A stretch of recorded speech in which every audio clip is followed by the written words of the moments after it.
Okay guys, so this time around we're going to be reviewing something a little bit different actually. Whoops, bad us focus there really bad. This is a Hasagawa car kit. It's the 250 Testa Rossa, Ferrari obviously. Now from everything I've read on the internet, this is supposed to be a very nice kit to put together. So we're just going to do a bit of an inbox review, and when I do the build, we'll do a build review as well.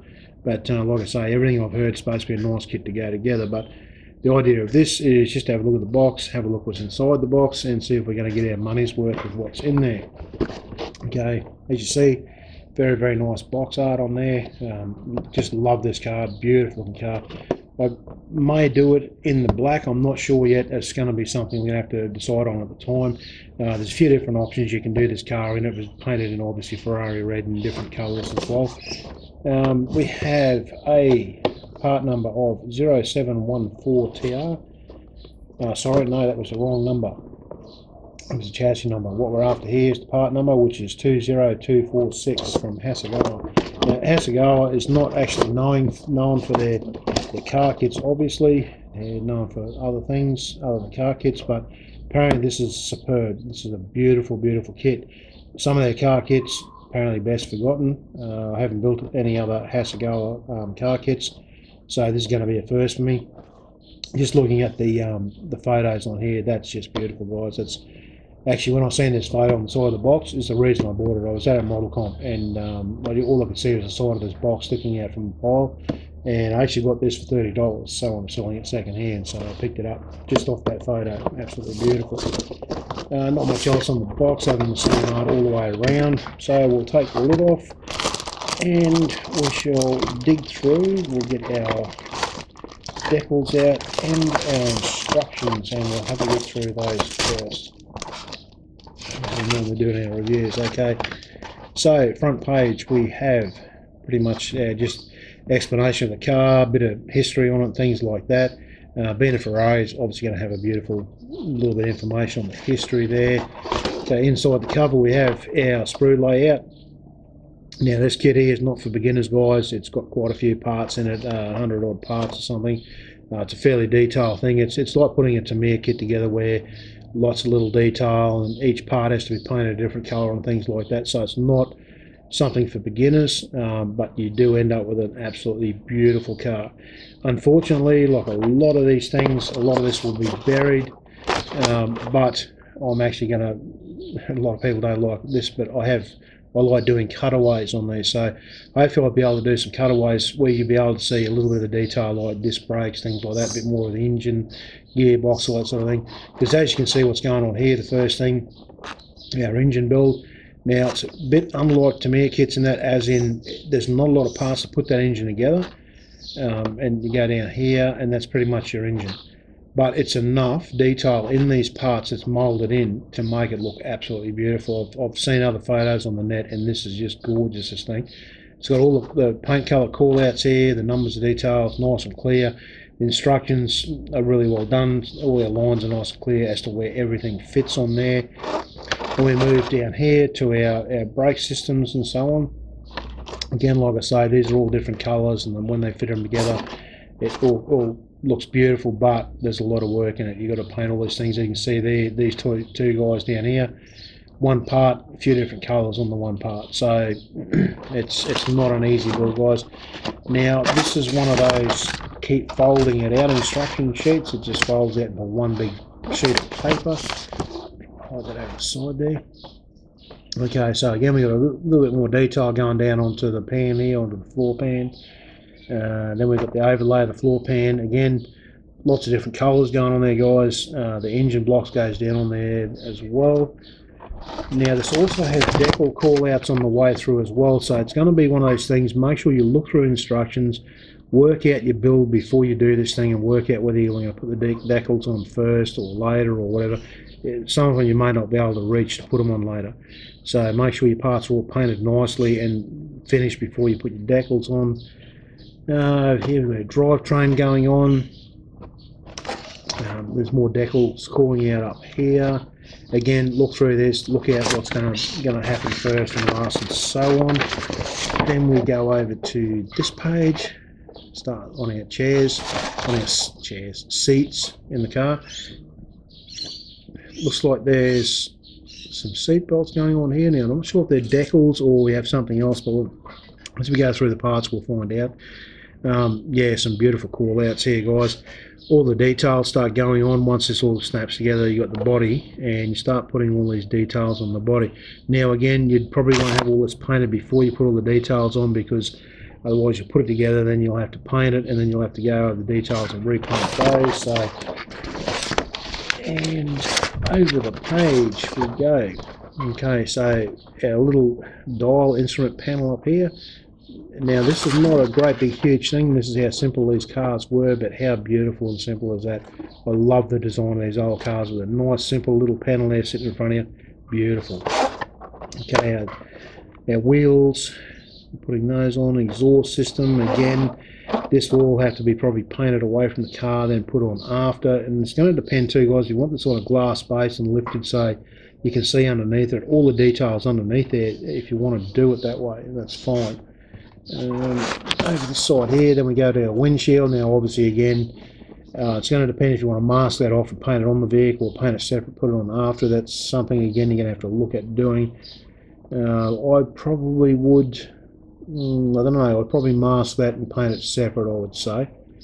It's because it's going to be hard once you get it on there, because it's an open car. There's no hood over and no lid over or anything, so it's going to be open, so you have to mask the front and the back. Probably just as easy to paint that separate and put it on after. I'm not sure, because it's going to depend too. You might make a mess when you go to put it back on the car. So there's something I'll look at when I get it to it. More decal call outs here. The unit goes on there, and that's pretty much the finish of it. And then we go on to our decal call outs, our different colours. Now as you see here, we've got a few different options, and it doesn't really matter which one you choose here, guys. They are all beautiful. Okay, they're absolutely stunning. All these finishes are really nice. I would probably like to go with the black finish, because it's got the nose decal and stuff like that with the broken up red. Looks absolutely superb. But I have seen other finishes on here, all sorts of colours and things. I mean, with cars, guys, it's your own imagination. Someone could have bought this and done it in who knows, green, you know, racing green, who knows. But you know, it's a car, so it's your own thing. But yeah, everything's there. Over to our back page, and it's just got, you know, your warnings and things like that on there. So and we'll go on to our decal sheet, and I might take this out of the bag so I can have a good look at this, because decals on cars are very, very important. Okay, now a really nice touch here, obviously, as you can see, is our plate. So if you want to put this on a display, like on a base or something, and you can put that plate on it, absolutely beautiful little touch. That's a great little ad there. I wish more kits would do that. That is absolutely beautiful. Okay, now looking at them decals, there's not a lot of chance for silvering all over the edges, because everything is cut nice and clean to the decals. Even these numbers, I can see the edges go up inside the numbers. They're attached by a slither in the middle there, so you will have to be careful you don't tear that when you get it off. Even if you do tear it, guys, and you want to cut that out as well, obviously it's just a matter of, you know, playing around with your decals when you come to that stage to get them all line up nicely. But yeah, there's not a lot of chance for silvering to happen on this, and that's one of the biggest things with cars, because you want that beautiful, perfect finish. It's not like aircraft or tanks where you've got a little bit of play there for weathering and that. Okay, so this is what we're saying about the seats. We've got decals here for our seat belts or harnesses or whatever. We've got all our gauges here. They're really nicely finished too, those gauges, so I can almost read the mile per hour or kilometre per hour, whatever they've got on that. It'd be mile per hour on these, let's say, being Ferrari. Our beautiful little Ferrari badges. Yeah, looks very nice, guys. The red's a nice deep red. Yeah, very nice. Very happy with that decal sheet. Like I say, for cars, you want that. Now, I did, like I say, I bought this off someone at a market. Now, they put this in a Ziploc bag. Now, that's just while we're going through this. It's a really good tip, guys. When you buy kits, it's something I do as well. When I buy a new kit, I've got all these Ziploc bags at home, and I'll put the decals in that, because you may not build this thing for who knows how many years. That is going to protect them, okay? It's a really good idea to put your decals in there. Plus, the other thing people do is put their clear parts in there. Okay, so we'll have a look at our body here. I might just open that up, guys, so we can get it out and have a really nice look at that. Because after all, this is the heart and soul of our model. And that is absolutely gorgeous, guys. It's beautiful. Really nicely molded here into the boot. I can see a bit of a seam line running up these guards. Now, I'm not really sure. I'm not an expert on these cars. No, I don't think they're supposed to have a seam up there, so that is something that will have to be sanded out. Now, I'm not sure. You may not pick this up on the camera, guys. I'll get it up here as close as I can. You sort of see that seam running up there on those guards. That's something that will have to come off, obviously, but it's no big drama. That's just, it runs from there right down to the front of the headlight. There's a bit of a groove in there I can feel just with my finger, so they'll have to be taken out. But everything else on here, guys, is just absolutely beautiful. It's really nicely molded. A little bit of flash there again with the seam, but other than that, there's no flash on that body at all. Very, very nice. The plastic's got a nice feel to it, not hard, not soft, very, very nice. Okay, so this one here, we have our clear parts, our headlights, windshield. Now, I don't want to take these out, I want to keep these protected, guys. Looking at the chrome parts in there, now these wire spoke mags. Actually, I will take them out because doing a review, I don't want you guys to miss out on any of this in case you're looking at buying one of these. So I'll take these chrome parts out, and that's good, the plastic over the clear parts still there, but they look superb, guys, nothing wrong with those. But I really, really want to show you guys these mag wheels, just how nice they are, okay? They are superb. All right. Really trying to get this camera to focus here, guys. Okay, there we go. You can see that. Absolutely beautiful. That is really, really nice stuff, guys. That doesn't need any work. I actually have seen some of these older cars where people actually rewire the spokes themselves because they just look so ugly, and the chrome looks very nice on those, even with their headlights, door handles, things like that. Very, very nice looking chrome. It's not cheap, nasty looking stuff. There's a couple of parts on there only just hanging on to the sprue, but none of this will have to be redone. If I get some kits like you know, so like your older kits, old car kits and things like that from, say, Monogram or whatever, and some of the chrome's a little bit hideous, I'll actually take the chrome off, melt the chrome off it, and I'll redo it in old clad chrome or something like that. Even though it's still not a real chrome effect, it's better than the thick stuff that's on there. But these are absolutely superb, guys. Very, very nice. Okay, so next we have a nice big bag. A nice big bag with all our sprues in here. Open it up, get all our goodies out. Now, as you see by the amount of sprues in here, it's not like a snap kit where it's only a couple of pieces. Okay, nice rubber tyres in that bag there. I won't worry about taking those out, but actually, I'm curious enough that yes, I will take them out because I'm changing my mind on a bit of this as I go along. I'm just excited because this is so nice. Okay, those tyres are just beautiful, guys. Absolutely beautiful. Obviously, have to cut these centre pieces out. Again, give me a bit of a chance to get this camera to focus up there. If you can see that tread pattern, absolutely beautiful. They are really superb. Okay.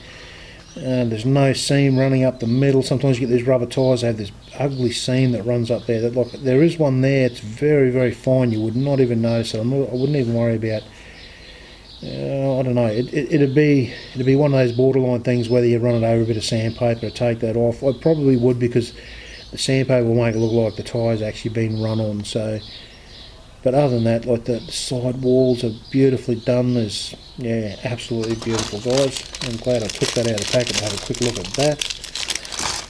Okay, so we start going at parts. Our bonnet there, nicely done. I can see the webbing over the nose there. Now that's really nice. There's a little piece just on the nose here, guys. Not sure if you're going to see that on the camera. There's a little bit of webbing on there. Absolutely beautiful. That's where the filter is. Our heads on our engine, our tappet covers. Beautiful detail on these. Got the Ferrari on the top there. Very, very nice. Everything's just, you know, the panel lines are beautiful. There's no flash going on. Obviously on the sides of like these things here, like most parts in plastic kits, there's going to be a seam there, so sand that off so that doesn't get in the road. Very, very nice there.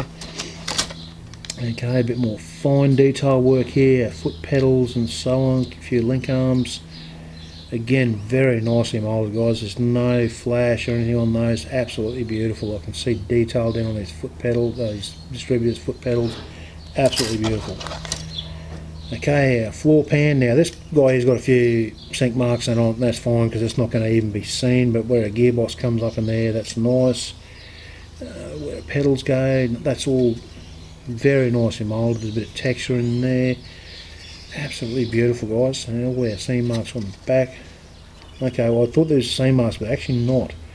There's a few plastic marks going on there, but again you won't see that part, so that's superb. Absolutely beautiful moulding. Again, no flash.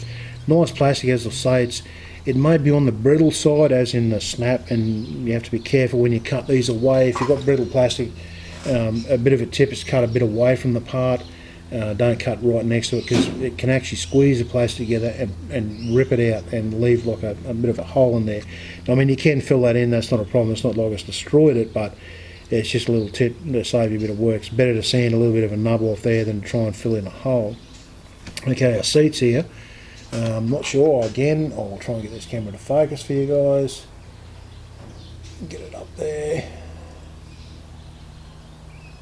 Okay, there we go. I'm not sure if you can see that, but there's some really nice texture on those seats. Okay, so they're not going to look like just flat old seats. There's actually some nice texture on the base and the spine of the seats. Beautiful. Got our gauges there. Very nice, no flash. Gear sticks very fine, nothing on there. I think these are all going to be pretty much the same, guys. Okay, and now our suspension work though, I can see a little bit of seam work going on up inside the springs, but will have to be cleaned off in case you see into those. Our drums, our brake drums, nothing going on there. Everything's very nice. Exhaust system, everything's beautiful. Like most of these parts, guys, there is a seam running down the edge here. When you glue these together, that will have to be cleaned up, but that's part of modelling, it's part of the fun of it. Okay, and the power plant. Now, as I was saying before, we're going by the instructions. There's not lots of little bits and pieces to detail this up. A lot of the detail is already built in there, moulded in. Now, if you get other kits, things that can happen is like starter motors and different pieces like these in here, these clips and stuff. They will actually be made up separate and then glued on, which makes it seem like it's much more detailed. But these have actually got it already moulded in, which will save you a bit of time. So it's fairly basic to put it all together. Your manifolds coming out of there, your exhaust system, extractors. Very nice, guys. There's no flash or anything. Everything's absolutely beautiful in there. Some nice detail. I mean, obviously this engine is not going to be the be all and end all. You can detail this up as much as you like. Leads and different things you can add to. With scale modelling these days in cars, it's incredible the details that guys can get into. I'm not the most fanatical car builder, so I don't get into a lot of that detail, but with this I'm going to try and go a little bit above and beyond because it's just such a beautiful car, and I want to be able to show the engine, the plant off in there. But yeah, guys, very nice. From everything I've read on the internet, it's not just nice to look at, it actually goes together beautiful as well. So I hope you enjoyed this review, guys, and if you have any comments, please, like I always say, leave them down below there for me, and if you haven't subbed, please sub to me down below again. And like I always say with these reviews, anything I've got wrong, if there's anything you want me to add to reviews or subtract from reviews, let me know, and I'll see if I can accommodate you. I'll put that in the bag later. But anyway, guys, hopefully that's giving you some information. If you're thinking about buying this kit, I would definitely recommend it if you're into these sorts of things, guys. And Hasagawa, Hasagawa's got a good name for itself pretty much. It's got a few hit and miss things in cars, in automobiles obviously, but apparently this kit builds absolutely superb, superb. It builds as good as it looks apparently. So when I do the build again, I'll let you guys know before I start it, and we'll do the build reviews as well. Okay guys, thanks for watching, and leave your comments below, and I'll see you next time.